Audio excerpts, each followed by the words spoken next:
समरजीत सिंह और dream channel पर आपका स्वागत करता हूं फ्रेंड्स। हमने टॉपिक स्टार्ट करा था जिसका नाम था दिल्ली सल्तनत। दिल्ली सल्तनत में सबसे पहले हमने स्लेव डायनेस्टी पढ़ा था, उसके बाद खिलजी डायनेस्टी पढ़ा था और उससे नेक्स्ट डे पे हमने तुगलक डायनेस्टी पढ़ा था और आज हम Sayyid dynasty plus Lodi dynasty पढ़ने जा रहे हैं। अगर आपने मेरी पिछली वीडियो नहीं देखी तो प्लीज चैनल को सब्सक्राइब कर पिछली वीडियो देख लीजिए। पिछली वीडियो में मैंने स्लेव डायनेस्टी, फिर खिलजी डायनेस्टी और तुगलक डायनेस्टी को करा दिया था, एंड तक बहुत ही बढ़िया तरीके से आपको कराया था। तो स्टार्ट करने से पहले एक मोटिवेशनल कोट पर चलते हैं, देखते हैं मोटिवेशनल कोट क्या है। Push harder than yesterday if you want a different tomorrow.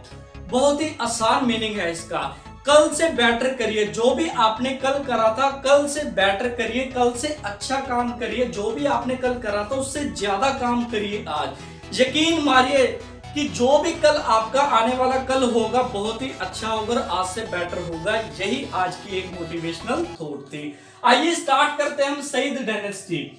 Saeed dynasty पढ़ने से पहले आपको तुगलक डायनेस्टी के पता होना जरूरी है, उनके बारे में पता होना जरूरी है, जैसा कि मैंने पिछली वीडियो में कराया था।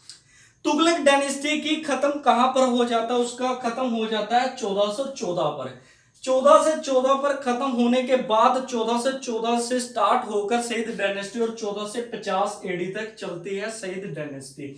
अब सईद डायनेस्टी स्टार्ट कहां पर होती है? जैसा कि मैंने आपको बताया था, एक बहुत ही बढ़िया तरीके से आपको समझाया था तुगलक डायनेस्टी। और तुगलक डायनेस्टी में एक सबसे बड़ी बात आपको बताई थी मैंने, जो कि फिरोज शाह तुगलक था, जिनकी मृत्यु 1368 एडी में जिनकी मृत्यु हो चुकी थी। और उनकी मृत्यु होने के बाद तुगलक डायनेस्टी बिल्कुल पूरी तरह से डिस्ट्रॉय हो चुकी थी, बिल्कुल भी सरवाइव नहीं कर पा रही थी। उनको आगे का शासन, मतलब कि जो आगे का वंश था, उनको शासन नहीं करना आ रहा था। दिल्ली पर गद्दी पर बैठे जरूर थे, पर उनको आगे का जो शासन था वो चलाना नहीं आ रहा था, रूल अच्छी तरह तरीके से चलाना नहीं आ रहा था। ऊपर से दुर्भाग्य की बात ये होती है, जिसका नाम तैमूर लंग होता है, जो कि उज्बेकिस्तान से आता है और वहां पर आक्रमण करना स्टार्ट कर देता है। हौली हौली आक्रमण करता है, आराम आराम से आक्रमण कहां से स्टार्ट करता है?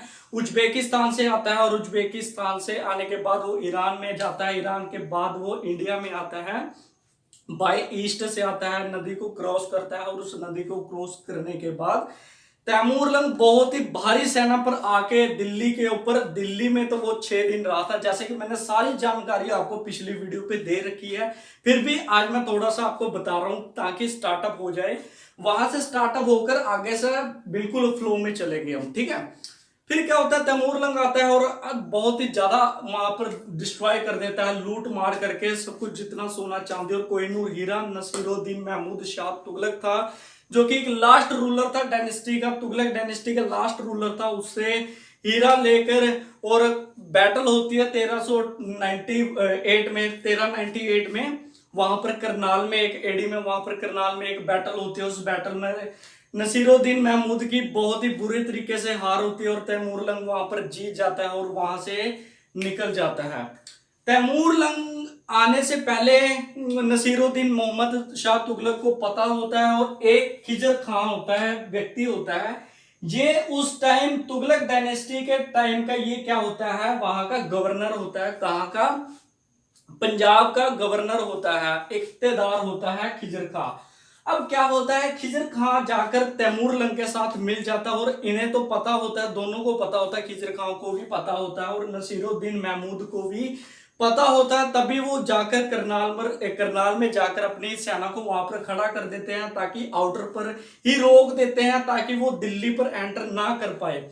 इसलिए क्या करता है, खिजर खां जाकर तैमूरलंग के साथ मिल जाता है और सारा भेद उनको दे देता है कि कैसे आक्रमण करना है, जाकर सब कुछ उसके बारे में बता देता है। अब खिजर खां वहां पर जाके मिल जाता है, तैमूरलंग तो वहां से निकल जाता है, इंडिया से बाहर, भारत से कश्मीर के रास्ते बाहर निकल जाता है और तिब्बत पर चला जाता है। उसके बाद खिजर खां को यहाँ पर दिल्ली की राजगद्दी पर बिठा देता है और दिल्ली की सतह पर बिठा देता है और दिल्ली पर अपना राज करने के लिए इसे बिठा देता है। किसे बिठा देता है? खिजर खां को। अब खिजर खां जाकर क्या करता है, सबसे पहले सईद डायनेस्टी की यहां से शुरुआत करता है और यहीं से टॉपिक हमारा स्टार्ट होगा, ठीक है फ्रेंड्स। अब सईद डायनेस्टी क्या करता है, यहां पर खिजर खान क्या करता है, खिजर खान तो सुल्तान की टाइटल नहीं लेता है, क्या करता है, जो भी वो तैमूरलंग गया था उसके नाम का, उसके मतलब के अनुसार यहाँ पर रूल करता है, उसके अकॉर्डिंग, उसके बिहाव पर इंडिया में, भारत पे रूल करता है। सुल्तान की उपाधि नहीं लेता है। ये उपाधि किसकी लेता है? रैयत ए आला की। किसकी उपाधि लेता है? रैयत ए आला की उपाधि जरूर लेता है और सुल्तान की उपाधि नहीं लेता, इसलिए उसके बिहाव पर यहाँ पर भारत में रूल करता है। और कहां से कहां तक करता है? 14 से 14 एडी से लेकर 1421 एडी तक यहां पर रूल करता है। और वहां पर जाकर, तिब्बत में जाकर तैमूरलंग की मृत्यु हो जाती है और उसका एक बेटा होता है, जिस बेटे का नाम होता है शाहरुख। शाहरुख को ये क्या करता है, वहां पर टैक्स भेजता है। क्या भेजता है? कर भेजता है। कौन भेजता है? खिजर खां। खिजर खां शाहरुख को, जो कि तिब्बत में है, उसको टैक्स भेजता है, कर भेजता है, जो कि भारत में जितना भी लूट मार का होगा, जितना भी पैसा कमाना होगा, जिस उसके हिसाब से ये टैक्स भेजता है। किसे भेजता है? शाहरुख को। और ये जाते जाते एक खिजराबाद की एक जगह है, खिजराबाद, जो कि हरियाणा में पड़ता है। खिजराबाद की ये वहां पर स्थापना कर कर जाता है, वहां पर एक शहर बसा कर जाता है और 1421 में इसकी मृत्यु हो जाती है। उसके बाद राजगद्दी पर कौन बैठता है? दिल्ली के सतह पर बैठता है मुबारक शाह। मुबारक शाह क्या होता है? इसका बेटा होता है। किसका बेटा होता है? खिजर खां का। इसके बारे में कुछ ज्यादा नहीं है इतिहास में, बस ये क्या करता है कि शहर बसा कर जाता है, जिस शहर का नाम होता है मुबारक। मुबारक शहर दिल्ली के पास में पड़ता है और इसके टाइम पर कुछ रिवोल्ट होते हैं, और इसके टाइम पर सिर्फ इसमें से जो थोड़ा सा, जिससे कहे कि प्रशासन करने वाला व्यक्ति था, जो कि एक पर्सन था, जो कि एक रूलर था, वो था खिजर खां, थोड़ा सा। इसके बाद ये तीनों के तीनों जिसे बोलते हैं मतलब कि लेजी थे, मतलब कि इन्हें बिल्कुल भी रूल करना नहीं आता था। इसके बाहर की मोह माया से इनका कोई भी लेना देना नहीं था, सिर्फ इनको अपने से मतलब होता था। जहां पर ये रहते थे उसके 40 मील के आसपास की जगह जो होती थी वो थोड़ी सी सेव होती थी। बाकी जितने भी बाहर के एरिया थे, जैसे कि दिल्ली की राजगद्दी पर बैठा, दिल्ली की राजगद्दी के बाद 40 मील की दूरी पर जितने भी जो एरिया पड़ते थे, जैसे राजस्थान हो गया, पंजाब हो गया, उधर से कश्मीर हो गया, नीचे से साउथ हो गया, ये सब स्वतंत्र तो हो चुके थे। इसके टाइम पे सब स्वतंत्र तो हो चुके थे और इसकी 1434 में इसकी मृत्यु हो जाती है। उसके बाद राजगद्दी पर बैठता है मोहम्मद शाह। मोहम्मद शाह कौन होता है? मुबारक शाह के भाई का बेटा होता है, जिसका नाम है मोहम्मद शाह। मोहम्मद शाह भी बिल्कुल लेजी पर्सन था, बिल्कुल भी से कोई मोह माया की बिल्कुल भी कोई जरूरत नहीं थी। ये सिर्फ नाम का ही एक व्यक्ति था, नाम का ही एक शासक था, रूलर था, सिर्फ नाम से ही करता था, इसे कोई भी लेना देना कुछ भी नहीं था। इसकी भी कोई काम नहीं करके जाता, कोई भी ढंग का काम या कुछ भी करा हो इसने, कोई काम नहीं करता। 1443 पे इसकी भी मृत्यु हो जाती है। फिर राजगद्दी पर बैठता है आलम शाह। आलम शाह 1443 से 1451, मतलब कि ये 7 साल बैठता है और 7 साल में कुछ भी नहीं करता। ये भी बिल्कुल लेजी होता है। जहां पर ये रहता है वहीं पर रहता है और आसपास के जितने भी एरिया सब स्वतंत्र हो चुके थे, सब कोई भी इन तीनों का बिल्कुल भी किसी डायनेस्टी का या किसी भी जो स्वतंत्र हुए थे बिल्कुल भी खौफ नहीं रह गया था, बिल्कुल भी डर नहीं रह गया था कि कोई भी सुल्तान नाम का कोई भी है। नहीं तो सुल्तान तो अलाउद्दीन खिलजी जैसे सुल्तान थे, गयासुद्दीन जैसे सुल्तान थे, फिरोज शाह तुगलक जैसे सुल्तान थे, बड़े बड़े सुल्तान, इनके अंदर बिल्कुल भी सुल्तान वाली बात ही नहीं थी, तो इन्होंने कोई भी काम नहीं करा। फिर कुछ इतिहासकार क्या कहते हैं कि 1451 में बहलूल लोधी एक नाम का एक व्यक्ति था, बहलूल लोधी था। अभी इसके बारे में मैं बताऊंगा। ये अफगानी सरदार था। क्या था? अफगानी सरदार था। और ये क्या करता है, और यहाँ पर आता है, दिल्ली पर आता है अफगानी। वहां पर अफगानी कुछ आ चुके थे, कुछ अफगानिस्तान से आ चुके थे। कुछ इतिहासकार कहते हैं कि इसने आलम शाह को मौत के घाट उतार दिया था या इसकी मृत्यु कर दी थी। और कुछ इतिहासकार कहते हैं कि आलम शाह ने सरेंडर कर दिया था। बहलूल कहता है कि तू चुपचाप बैठ जा, वहां पर बैठ जा, तू कुछ नहीं करना, तूने कुछ भी नहीं करना, तूने सिर्फ बैठना है वहां पर। राजगद्दी पर कौन बैठूंगा? मैं बैठूंगा। बहलूल लोधी कहता राजगद्दी पर मैं बैठूंगा, दिल्ली का सुल्तान कौन होऊंगा? मैं होऊंगा, तूने सिर्फ बैठना। और फॉर्मेलिटी के लिए इसे बिठा दिया था। इसका कुछ भी पता नहीं चला, आलम शाह का क्या हुआ क्या नहीं हुआ, इनके बारे में कुछ ज्यादा जानकारी नहीं है। सिर्फ इसके और इसके बारे में थोड़ी बहुत ही जानकारी दी हुई है, और ज्यादातर इनके बीच में से क्वेश्चंस नहीं आते हैं एग्जाम में। फिर भी मैंने पढ़ाना आपके लिए बहुत इंपॉर्टेंट समझा कि इसे मैं समझाऊं आपको, ठीक है। आई होप आपको इसके बारे में समझ आ चुकी होगी सईद डायनेस्टी क्या चीज है। अब मारधाड़ यहां से स्टार्ट होगी लोधी डायनेस्टी से, जिसे बोलते हैं मारधाड़ यहां से स्टार्ट होगी। ये तो बिल्कुल मोह माया वाले रूलर थे कि इन्हें कुछ भी लेना देना नहीं था, बिल्कुल संत टाइप के थे ये, ठीक है। और मारधाड़ कहां से स्टार्ट होगी? लोधी डायनेस्टी से। अब लोधी डायनेस्टी से बहलूल लोधी राजगद्दी पर बैठता है 1451 से लेकर 1468 ईडी तक ये राजगद्दी पर बैठता है और दिल्ली की सतह संभालता है। बहलूल लोधी एक अफगानिस्तान सरदार था, और जिसने की बहलूल लोधी गार्डन की एक वहां पर स्थापना करी, दिल्ली पर लोधी गार्डन इसने बनवाया। अब बहलूल लोधी ने कुछ कॉइन्स अपने नाम के जारी करे थे, बहलूली कॉइन्स, बहलूल कॉइन्स जिसने जारी करे थे, जो कि बहुत बोलते हैं कि बहुत ज्यादा फेमस थे कॉइन्स, कि यहां से स्टार्ट हुए थे लोधी डायनेस्टी 1451 से स्टार्ट हुए थे, जो कि बहलूल लोधी के टाइम भी चले, सिकंदर लोधी के टाइम भी चले, और इब्राहिम लोधी के टाइम भी चले। उसके बाद बाबर आता है, बाबर के टाइम भी चले मुगल एम्पायर। बाबर के बाद हुमायूं आता है, हुमायूं के टाइम भी चले। उसके बाद जब अकबर आता है, अकबर उस कॉइन्स को रोकता है, उस कॉइन्स को बंद करता है, स्टॉप करता है, फिर आगे का प्रोसीजर स्टार्ट करता है। मतलब कि लगा लीजिए कि इसके जो कॉइन्स, बहलूल लोधी के जो कॉइन्स थे अपने नाम के, जो कि 1451 से स्टार्ट हुए थे और 1500 लास्ट में 90 के करीब जाकर, 85 के करीब जाकर, मतलब कि 100-150 साल, मतलब कि 150 साल इसके कॉइन्स चले थे। इतना फेमस इसके कॉइन्स थे बहलूल लोधी के लिए। और 1468 एडी तक बैठता और इसके बाद इसकी मृत्यु हो जाती है। उसके बाद दिल्ली की राजगद्दी पर कौन बैठता है? सिकंदर लोधी। कौन बैठता है? सिकंदर लोधी। सिकंदर लोधी बहुत ही खूंखार लोधी था, मतलब कि खूंखार एक रूलर था, शासक था, जिसे हम बोल सकते हैं कट्टरपंथ। क्या बोल सकते हैं? कट्टरपंथ एक शासक था, जिसने की सभी मंदिर, जो कि हिंदुओं के मंदिर होते थे, सभी को डिस्ट्रॉय कर दिया था, सभी को तोड़फोड़ कर दिया था।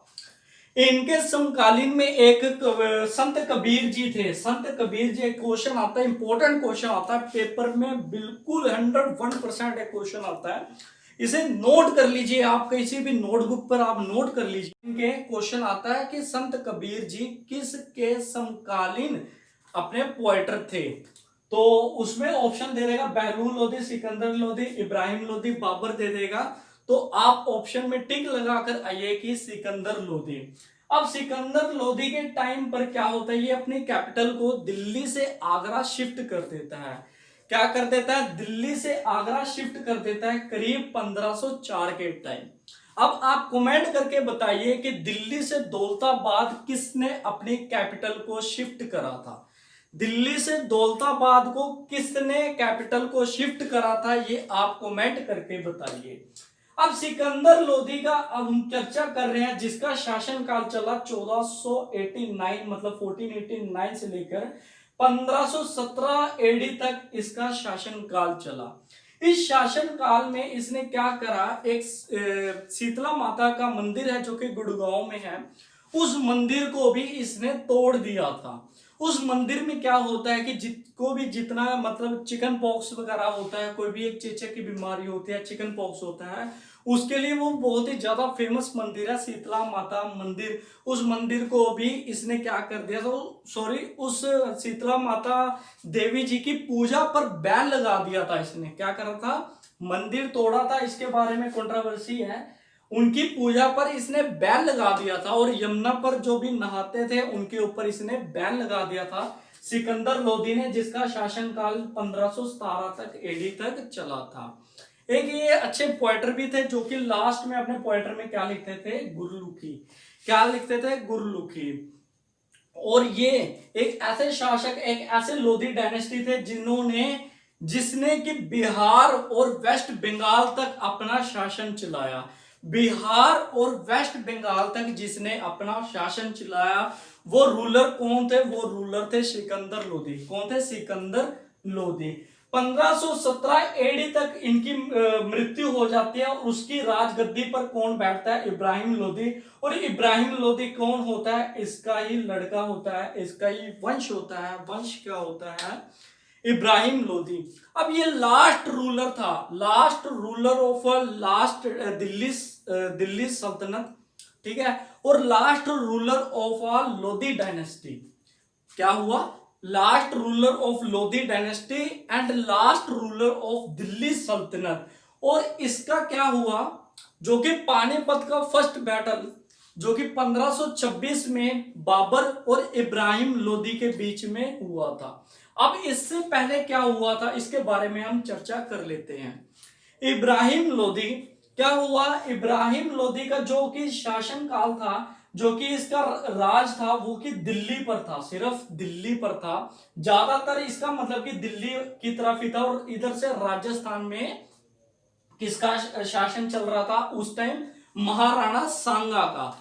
महाराणा सांगा का जिसका शासन चल रहा था, जो कि एक मेवाड़ के एक रूलर थे, राजपूताना के रूलर थे। अब क्या हुआ? 1517 में जैसे ही राजगद्दी पर बैठता है इब्राहिम लोदी, एक बैटल होता है जिस बैटल का नाम होता है बैटल ऑफ खतौली।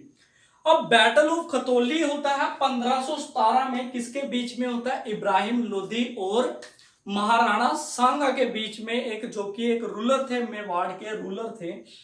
अब इन दोनों के बीच में एक बैटल हुआ, जो कि जिस बैटल का नाम मैं बोल रहा हूं बैटल ऑफ खतौली। उस बैटल ऑफ खतौली में क्या हुआ? जो कि कोटा के पास है जगह, राजस्थान में है खतौली। उस बैटल में इब्राहिम लोदी की हार हो जाती है और ये सोचता है कि मैं दिल्ली के ऊपर तो कब्जा कर ही रहा हूं, साथ के साथ जो कि आसपास के जो एरिया है उसके ऊपर भी क्यों ना मैं अपना कब्जा करूं, उसके ऊपर भी मैं हुकूमत करूं। तो 1517 में इसकी हार होने के बाद 1518 में फिर इसका युद्ध होता है और एक जिस युद्ध का नाम होता है बैटल ऑफ बाड़ी। जिस युद्ध का नाम होता है बैटल ऑफ बाड़ी। बैटल ऑफ बाड़ी किसके बीच में होता है? इब्राहिम लोदी और महाराणा सांगा के बीच में। और बैटल ऑफ बाड़ी में भी इसकी क्या होती है? हार होती है इब्राहिम लोदी की। अब ये 1517 में भी हार चुका है और 1518 में भी महाराणा सांगा से हार चुका था। अब क्या हुआ? इसके टाइम पे एक था जिसका नाम था दौलत खान। अब इसके टाइम पे एक दौलत खान था, जो कि दौलत खान जो कि पंजाब का गवर्नर था। किसका गवर्नर था? पंजाब का एक गवर्नर था। अब दौलत खान ये क्या करता है? इब्राहिम लोदी हार तो चुका ही था, बैटल्स में काफी नुकसान भी हो रहा था। अब ये क्या करता है? अपना टैक्स बढ़ा देता है। क्या बढ़ाता है? टैक्स बढ़ा देता है, अपना कर बढ़ा देता है। अब कर बढ़ाने के बाद में क्या करता है कि जो भी जिसका, जैसे कि आप एग्जांपल ले सकते हैं, जैसे टैक्स था 100 रुपया, 100 रुपए में से ये 80 रुपए अपने पास रखता है और 20 रुपए इक्तेदार के पास रखता था। इक्तेदार के हिस्से में 20 रुपए आता था और ये 80 रुपए अपने पास रखता था। और इससे क्या हुआ? जो बाकी गवर्नर से बहुत ही ज्यादा नाराज थे। अब क्या हुआ? ज्यादा नाराज होने के कारण एक दौलताबाद, जिसकी मैं बात कर रहा हूं, दौलत खान क्या करता है? इनवाइट करता है बाबर को। क्या करता है? इनवाइट करता है बाबर को। और बाबर कहां से आता है? अफगानिस्तान से आता है। अफगानिस्तान से बाबर आता है और बाबर के बारे में मैं चर्चा अलग से करूंगा जब मैं मुगल एम्पायर पढ़ाऊंगा, मुगल पीरियड जब मैं पढ़ाऊंगा। बाबर की चर्चा मैं बहुत ही तरीके से, अच्छे तरीके से बाबर से स्टार्ट करूंगा। बाबर ने कितने युद्ध लड़े थे। अभी सिर्फ इतना ही मैं समझा रहा हूं कि दिल्ली सल्तनत के अकॉर्डिंग मैं समझा रहा हूं, आपको समझाने का प्रयास कर रहा हूं। अब ये क्या करता है? जो कि दौलत खान होता है, जो कि गवर्नर होता है, वो क्या करता है? इनवाइट करता है बाबर को। क्यों करता है? कि बाबर को इनवाइट करता है और आक्रमण करने के लिए बोलता है। किसके ऊपर? इब्राहिम लोदी के ऊपर। अब बाबर आता है 1525 के करीब, 1525 के करीब बाबर आता है, भारत में पैर रखता है। और 1526 में अप्रैल के टाइम 1526 में पानीपत का फर्स्ट बैटल होता है, जो कि बाबर और इब्राहिम लोदी के बीच में होता है। और वो बाबर एक ऐसा शासक था जो कि अपने साथ जो कि सेना तो लेकर आया था, बाहरी विशाल सेना लेकर आया था, और साथ में क्या लेकर आया था, तोपे लेकर आया था। भारत में सबसे पहले क्वेश्चन आता है कि सबसे पहले तोपे यूज होने वाली कौन से युद्ध में यूज हुई थी तोपे, वो आप क्वेश्चन पे टिक लगाकर आएंगे। पानीपत के फर्स्ट बैटल पर जो कि तोपे यूज होने वाली वहां पर यूज हुई थी, पानीपत के फर्स्ट बैटल पर। उस फर्स्ट बैटल पर इब्राहिम लोदी की मृत्यु हो जाती है अप्रैल में 1526 पर। और दिल्ली की राजगद्दी तो छोड़िए, वहां पर दिल्ली की राजगद्दी तो खत्म हो चुकी है, बाबर आ जाता है। और वहां पर राजस्थान में भी महाराणा सांगा के मन पर डर हो जाता है, पैदा हो जाता है। वो तो पहले सोचता है कि जो बाबर आया है बाकी तरह की वो रूलर होगा, जैसे मंगोलिया वगैरह आए थे। बाबर था वो मंगोलिया का ही एक वंशज था, ठीक है, उसके ही वंश का था, उसके जो पूर्वज थे वो मंगोलिया से ही रिलेटेड थे, तो वो भी उसका ही वंश था।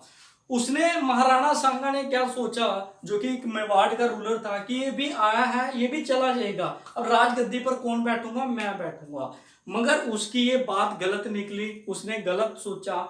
जो बाबर आया था उसने यहाँ पर आकर मुगल का एक वहां साम्राज्य स्टार्ट कर दिया, वहां पर इसने स्टार्ट कर दिया, मुगल का प्रारंभ स्टार्ट कर दिया, मुगल एम्पायर का वहां पर स्टार्टअप कर दिया मुगल का भारत के ऊपर। अब क्या हुआ, महाराणा सांगा के बीच में फिर बाबर के बीच में एक युद्ध हुआ जिसे बोलते हैं battle of Khanwa. Battle of खनवा जो कि एक युद्ध हुआ 1526 पर, तो इसका पानीपत में हो चुका था। 1527 के बीच में बैटल ऑफ खनवा हुआ, खनवा, ठीक है, 1527 में। अब उस 1527 में यहां पर तो दिल्ली सल्तनत खत्म हो चुकी है बिल्कुल, ठीक है। अब हम पढ़ रहे हैं, थोड़ा सा एक्स्ट्रा पढ़ रहे हैं ताकि अब नेक्स्ट क्लास में जब हम स्टार्ट करेंगे बाबर से तो आपको दिक्कत ना हो, आपको बिल्कुल भी प्रॉब्लम ना हो कि बाबर कैसे आया, क्योंकि मैं यहां पर समझाना चाहता हूं कि बाबर आ चुका है भारत में और उसने युद्ध जीत लिए हैं। 4 युद्ध लगातार उसने जीते थे। कौन कौन से, battle of Khanwa, battle of Panipat, पहला battle of Panipat, battle of Khanwa, battle of Chanderi और बैटल ऑफ घाघरा। अब बैटल ऑफ खनवा महाराणा सांगा के बीच में होता है और बाबर के बीच में होता है। कहां पर होता है, फतेहपुर सीकरी के पास में एक जगह है खनवा, तभी इसका नाम रखा गया बैटल ऑफ खनवा। उसमें क्या होता है, महाराणा सांगा की हार होती है, दूसरे पर भी ये अपना बाबर जीत जाता है। तीसरे युद्ध में भी जीत जाता है और चौथे युद्ध में भी जीत जाता है। तीसरा युद्ध जो हुआ था जो कि एक मैदिनी नाम था, मैदिनी राय एक लेफ्टिनेंट था महाराणा सांगा के, और महाराणा के सांगा के जो लेफ्टिनेंट थे उनको भी इसने हरा दिया था। और जो कि बैटल ऑफ खनवा हुआ था, बैटल ऑफ खनवा में भी इसने तोपों का इस्तेमाल किया था। जबकि क्या हुआ, महाराणा सांगा बीच में थे, जो सेना उसके मैदान के बीच में, ये महाराणा सांगा बीच में थे। ये क्या करता था, इसकी स्ट्रेटेजी क्या थी, इसकी बाबर की स्ट्रेटेजी क्या थी, जो पीछे से अटैक करता था, जो कि पीछे से जिसकी सेना होती थी अपोजिशन पार्टी की, जो दूसरे के अगेंस्ट जो पार्टी होती थी, पीछे से आके तोपे घेर देता था उसके ऊपर, तो वो इजिली हार जाते थे, इसलिए इसने ये युद्ध जीता। तो यहां पर हम टॉपिक समाप्ति करते हैं और यहां पर दिल्ली सल्तनत भी खत्म हो चुका है और बाबर की भी हमने कुछ इंट्रोडक्शन यहां पर पढ़ ली है। क्या पढ़ ली है, इंट्रोडक्शन पढ़ ली और उसकी एंट्री भी पढ़ ली है, उसने क्या क्या कार्य करने स्टार्ट कर दिए हैं। यहां तक हमने पढ़ लिया है बैटल ऑफ खनवा तक हमने पढ़ लिया है। आई होप आपको वीडियो पसंद आई होगी। अगर वीडियो पसंद आई तो प्लीज अपने फ्रेंड्स के साथ शेयर करिए और नेक्स्ट टॉपिक पर हम स्टार्ट करेंगे दोबारा, फिर बाबर की एंट्री से ही स्टार्ट कर देंगे, कोई दिक्कत नहीं। बाबर की एंट्री होगी, पानीपत की यहाँ पर खत्म हो चुका है। अब नेक्स्ट वीडियो पर हम बैटल ऑफ खनवा से और मुगल एम्पायर से स्टार्ट कर देंगे। मुगल एम्पायर स्टार्ट हो चुका है और नेक्स्ट वीडियो पे हम स्टार्ट कर देंगे। Thank you friends.